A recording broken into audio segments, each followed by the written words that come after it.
ठीक है, अगर आप सोचो कि हाँ यार हमें अपने लिए टाइम नहीं मिल रहा है, हमें तो 4 से 6 बजे तक का मी टाइम भी चाहिए था, हम क्या करें बेटा, ऐसी सोच रखोगे ना तो आप फ्रस्ट्रेट ही होंगे कि यार कहाँ फंस गए। अगर आप सोचोगे यार इंजीनियरिंग वाले तो मजे कर रहे हैं, हम यहाँ पे बैठ के पिस रहे हैं, हम अपने वाइवास दे रहे हैं, हम यहाँ पे प्रॉफ्स की तैयारी कर रहे हैं, तब आपको प्रॉब्लम आएगी बच्चे।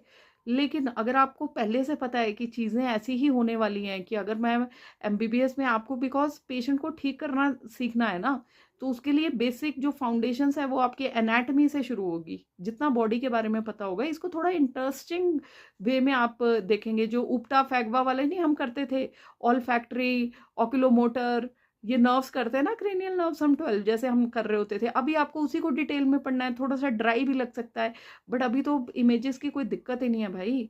अभी हम सोच रहे थे कि अभी इतना पढ़ना इतना इजी हो गया है, लेकिन जो मेंटल प्रेशर है वो बच्चे नहीं सह पा रहे हैं। That's why they go into taking this extreme step. ठीक है, आधे बच्चे रैगिंग से भी परेशान होते हैं। मैं बार बार बोलती हूँ, रैगिंग एक लिमिट तक आपको पता होना चाहिए कि कहाँ तक आपको लेनी है। उसके बाद अगर नहीं टॉलरेट हो रहा, talk to your parents. Parents से सबसे पहले बात करो। अब आप बोलेंगे पेरेंट्स नहीं समझेंगे, टीचर्स नहीं समझते हैं, हम किसी को कंप्लेंट करेंगे तो टीचर्स धमकी देते हैं कि फेल कर देंगे। तो अभी भी मैं किसी के एक और बच्चे की वीडियो देख रही थी, ही वाज लाइक कि हम कुछ स्टेप्स ही नहीं उठा पाते हैं बिकॉज हमें इतना डराया जाता है, फेल कर देंगे, फेल कर देंगे, फेल कर देंगे। अगर आपको देखो डराया भी जा रहा है एंड दे आर लाइक कि यार थ्योरी पेपर में नहीं कर सकते, लेकिन वाइवा उनके हाथ में है, तो वो बैक लगा देंगे। ठीक है, कोई बेटा सिर्फ आपकी बैक एक बार लगा देगा, 2 बार लगा देगा, बट अल्टीमेटली वो बैक टूट भी जाती है, ऐसा नहीं है टूटती नहीं है।